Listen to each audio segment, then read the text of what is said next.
Hi, this is Matthew Robert Payne, and this is the book His Redeeming Love, a memoir of my life. This chapter is chapter 13, and it's called My Government Job. I received news that I'd passed the government service exam. I went for, at McDonald's, while I was working at McDonald's, I went for a government service exam, and you had to sit and do all these tests. It was a really hard exam, and I sat down and filled out as best I could and answered the questions as best I could, and within a month or so I received news that I'd been successful in the government exam, and soon they'd be calling me forth for an interview. I got offered a job at Telecom, which was a government owned enterprise which was in charge of telecommunications. Essentially back then in the 80s it was phone systems, phone lines, and at that time all the phones in Australia were installed by Telecom. There was no other phone companies and no other competition. Telecom had a monopoly on the services of phones, so if you didn't like Telecom's prices, well then you go without a phone. But if you were just at the ransom of Telecom, it's actually a lot cheaper now to make an overseas call 20 years later than it was back then, or almost 30 years later now than it was back then. I had orientation and training time in Telecom, and they sent us to a training course, and in the training course I noticed that I talked a lot. I seemed to be the one in the group of 10 or so of us that seemed to talk the most. Twofold that I talked the most. When the teacher or the instructor asked questions, I was always the first to answer the question, or try and answer the question, and so when he asked questions I was talking, and when we were given opportunities to ask questions, I was the first to ask questions. I had plenty of questions, so between answering questions and asking questions I was speaking a lot. We had an introduction where we went around the room and said some things about ourselves and introduced ourselves. One guy said that something different about him is he comes from a family with 11 children, and I thought that was funny, and after he's finished I said I only know one family that has 10 or 11 children, and that was this awful doctor out at Tuangabi out west, and he had awful bedside manner, and I stopped going to see him, but he's the only one that I know that had that amount of children. And I said, "Where do you live?" And he said, "Tuangabi." And I said, "Is your father a doctor?" And he says, "Yes, you were talking about my father." So that was embarrassing. It wasn't the first time in my life where my talking and speaking before thinking was going to get me in trouble. Perhaps you're one of those people too that have made many blunders with what you've had to say. I was soon put in the payroll department. Each of us in Telecom went to different departments, but I was put in the payroll department in Telecom, and I was in the local network engineering department of Telecom. If anyone knows Telecom structure that's reading the book, we were responsible for paying guys that were digging up roads and putting telecommunication lines down into the bottom of roads. They were the guys we were paying. We weren't paying the girls that answer the phone and answer your queries. We weren't paying the people who you pay your bills to. We were paying the people that were installing the major lines that Telecom puts on. My boss was a woman, and she loved me. She always looked out for me and joked with me and was very patient and kind to me. My workplace had friendly people. There's about 4 or 5 staff in our office, and they were all friendly to me, and I liked that. That was good.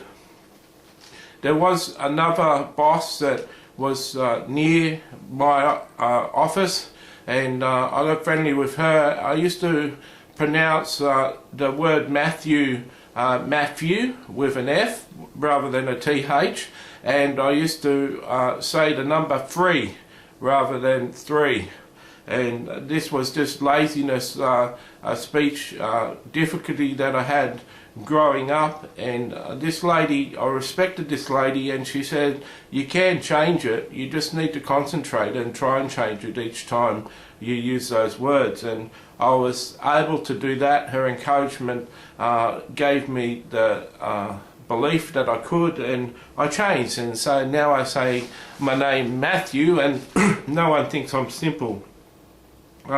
Soon I got a promotion to act as a clerk class 2 and 3. This was filling in a position that was vacant in the office where someone else had been seconded to another job, and so I got an increase in pay. We used to have to get our work checked.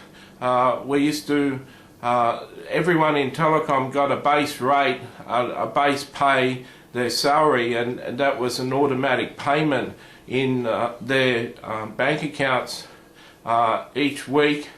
But any overtime they worked was filled out on overtime forms, and we used to have to calculate the amount of overtime that they worked and fill out a sheet which would be keyed in by computer operators, and we had to fill out this sheet and accurately pay them for their overtime. I used to make a lot of mistakes with my calculations of people's overtime, and the people that checked, we used to have to check the other people's calculations, and the people who used to check my calculations always seemed to have changed a few of them because I'd made mistakes.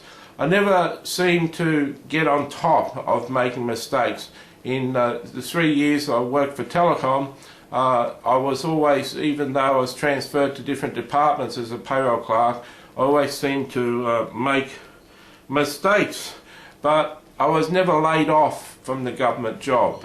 Even though I didn't feel I was particularly good at the job because I was making mistakes, I never got laid off. I was never sacked. It was quite hard to get sacked from a government job, I heard. Apparently it was true.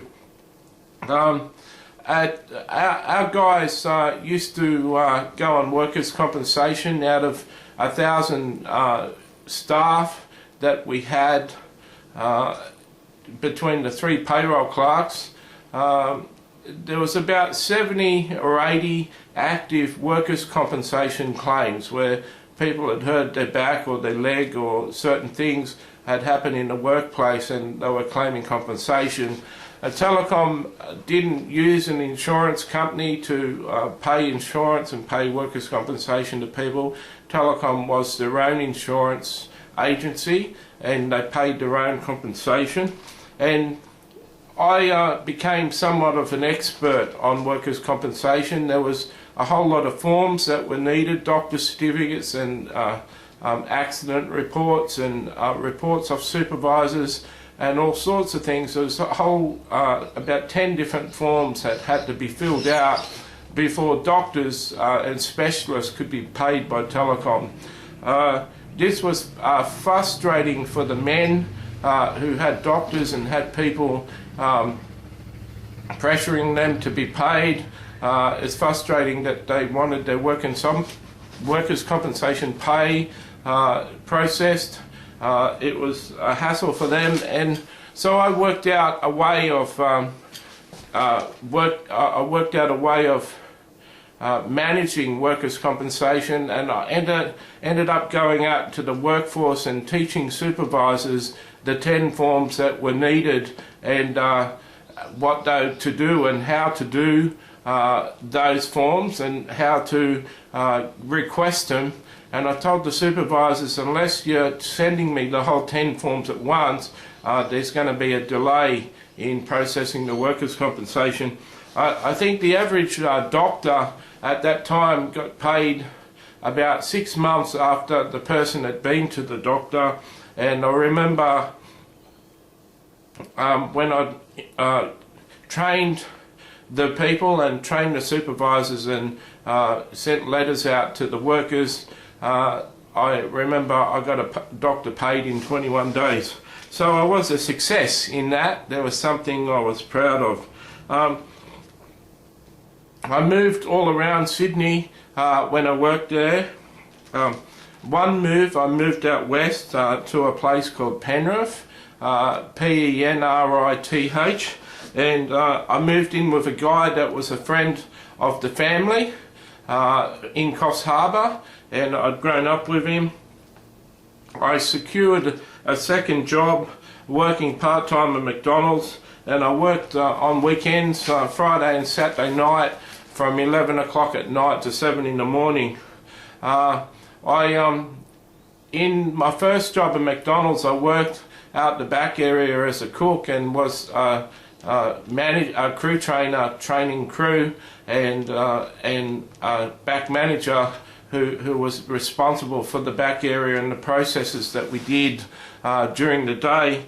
That all was happened at the first McDonald's. At the second McDonald's, I was promoted quickly to be a crew trainer, to train crew, and I was often in charge, given a responsibility from a manager to be in charge of the shift out the back. But at Penrith McDonald's, I got the opportunity to go out the front and serve on a drive-through and serve customers, and it wasn't until I started to serve customers that I fully realised how precious the back area was, and how precious it was to have people in the back area supplying us with enough food to serve the customers. When you serve customers and the food isn't there and the food isn't ready for them, the customers can get a bit sad and a bit abrupt, and there's a lot of pressure on the people serving customers. So I learnt to always make sure when I was out the back that there was enough food supplied. These days McDonald's cooks to order, and they're very efficient at doing that, and so the system had changed. Penrith had a water ski park where they had lines like above the water, and they had this thing go around the lines, and the actual line went about 1 kilometre around in this square oval of a lake, and I got very proficient at water skiing. I skied on one ski. I didn't ski on 2 skis. I learnt to water ski on 1 ski with both feet on the ski, and I was very good. I used to spend quite a bit of my money going water skiing on weekends, and sometimes on a weeknight, because they were open at 10 o'clock at night, and in summer I'd go on a weeknight. It was tremendous. I remember once, just like surfing, I remember a couple of waves. I remember once turning so sharply that I scraped my ear in the water, and I sent this massive spray, and I did it right in front of the audience that were waiting to go out on the line and have a ski. So I was very impressed with that, and I still remember that. When you've suffered and gone through difficult times in life and become suicidal, it's those memories, it's those precious memories that keep you alive. I used to go to an over 25 disco at the Penrith Leagues Club, and my flatmate Terry used to be the DJ there and play the music there. He had hundreds and hundreds of singles that he used to play, and I used to go there and keep him company. I used to dance with the girls. I was, I don't know, 20 years of age, and I used to dance with the girls there, and they didn't mind dancing with a younger guy, and everyone else that came to the club had to be 25 years or over, and they had to show identification. So I used to dance with the girls, and over time I had a regular lot of girls that I used to dance with, and I could dance all night. I was very fit in those days, and girls loved to dance, and the regular girls loved me dancing with them. And from time to time I'd see a girl that I was attracted to, that I liked, and I'd go up to a table and I'd say to her, would you like a dance? I promise you it'll be a no strings attached dance. When we're finished dancing, I'll bring you back to the table and I won't hassle you. And most of them responded to that line. That's probably a line that is a very effective line and could be used by other people. So I used to take these girls that I felt were attractive, and I used to dance with them and take them back to their table, and if we talked all right during the dance and I was happy with them, and you know, happy with dancing with them, and a good dancer, I'd ask them if I could come back later in the night and ask them for another dance, and most often they said yes. And so I'd go dancing in the meantime with the girls that I knew, and dance for another hour with girls that I knew, and then come back and ask the girl that I was interested in for another dance. From time to time there was a side room. From time to time I'd go out to the side room and kiss some of these girls, and from time to time I went home with some of these girls. There was one time I met a woman there that had a couple of children, and for about 3 months I was in a relationship with her. Once again, it was a selfish relationship. Once again, it was based around sex and my needs, and I don't think I was really responsible. I think she was looking for someone who would make a good partner for her to be with, and I don't think I was that, and I think I failed her in that area. I also knew that my mother knew that I wasn't just kissing this girl and being a friend, but I was actually having sex with her. My mother said that a single woman only wants one thing, and she's got needs and desires, and she knows what sex is, and that would be part of the relationship. And so my mother was on to me, and I felt a little guilty there for being a Christian guy that was having sex outside of marriage. But as you know, I had an addiction to prostitutes, and I had lived a way of keeping my conscience from condemning me too much.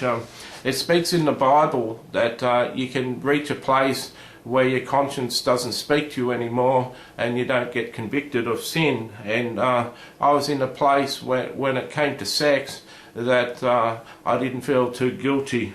My telecom job and my McDonald's job added up to me earning about $27,000 a year, and I started to save money. At that time round in Penrith, I started to go to what you could explain as a dirty massage. It's a massage with a sexual act at the end, and I used to go to them, and they were somewhat cheaper than about half the price of going to a prostitute, and it suited my budget better. I was still able to talk to the girls and converse with the girls, and I don't know, about a third of them, half of them were very good at giving a massage too, and I grew to love a massage. Eventually, in the future, when I was married, I used to enjoy my wife giving massages. I certainly enjoyed giving massages. At my time in Penrith, I enrolled in one night a week in a cooking class that had different cuisines. The first semester we had cooking Chinese and Asian food, and when I was there I used to cook the food, and sometimes I used to cook the food at home, and my flatmate liked it.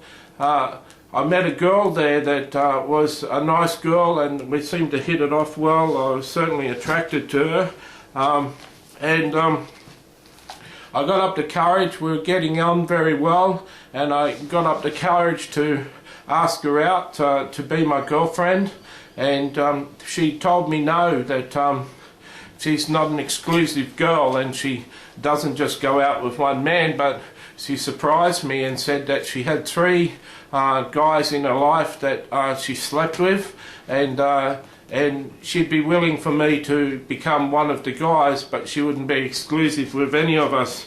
I was used to having sex with prostitutes, and had no issues with that prostitute sleeping with other men, as that was a job, and so I didn't have an issue with her having other men in her life. I wasn't jealous. I just wanted to be part of that situation. Most guys, red-blooded guys, regardless of whether they're Christians or not, but Christians are more controlled most often, but the average guy wants a relationship to lead to sex, and I certainly wanted our friendship to lead to sex. One time we used to travel on a train together sometimes, and I lived an hour and 3/4 away from where I worked at the time. One time she came to my workplace to visit me, and I was on a training course in the city for a week, and the guys at my work said that I'd gone, and they didn't say I was at a training course, they just said Matthew isn't here, and she asked where I was, and they said he's gone, and she got the impression that I wasn't working at that place anymore, and she never came back, and I never saw her again. After that, I felt rejected, I felt sad, I felt let down. I felt that often when we get let down we blame God. I felt God had let me down, that she was a nice girl and I could have had her as a girlfriend, well, certainly been one of the 3. This drove me back to a local brothel, and I started going to a brothel again near my work. Around that time I saved $2,500, having so much extra cash from the second job. I could save some money over the course of a year, and I was considering buying a house, and I was looking at a $50,000 loan and maybe a $9,000 deposit.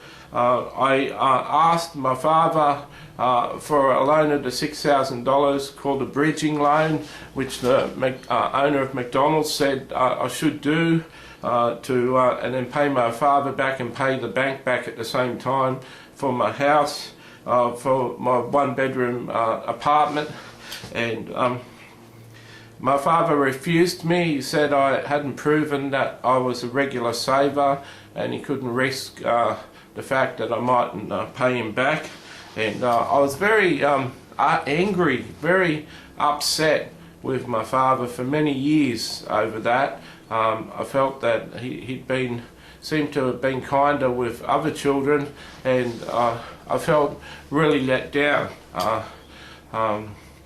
In hindsight, I forgave him and I got over the fact, but for many years not having a house and having brothers and sisters with houses really upset me, because I thought at that stage I had my opportunity and I missed my opportunity. Satan always likes to remind you of lost opportunities, and he likes you to focus the blame somewhere. Around the time I was looking at getting a loan, I was concerned about borrowing $50,000 and going into debt, and the owner of McDonald's was talking to me about it, and he went and got a bank statement and showed me a bank statement with him in debt for more than $1 million, and that took my breath away. And he said, you just got to learn to manage debt, and he said you can't really achieve any big success in life unless you borrow money off other people. My roommate and me used to like to go to the movies, and we used to see a movie once a week. He worked for a radio station out at Penrith, and the radio station owned the cinemas too, and so we went to the local cinemas once a week and watched a movie.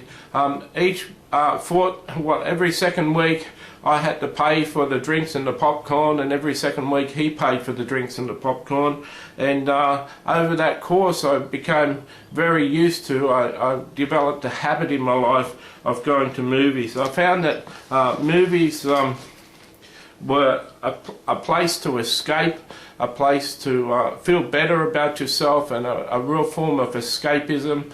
And to this day I still enjoy going to movies, and going to movies once a week set a habit for me that would last for many years of me going to the movies.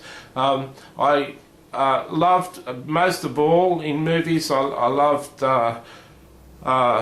dramas that was based on a real story, and my second favourite movie was a drama that was fictional drama.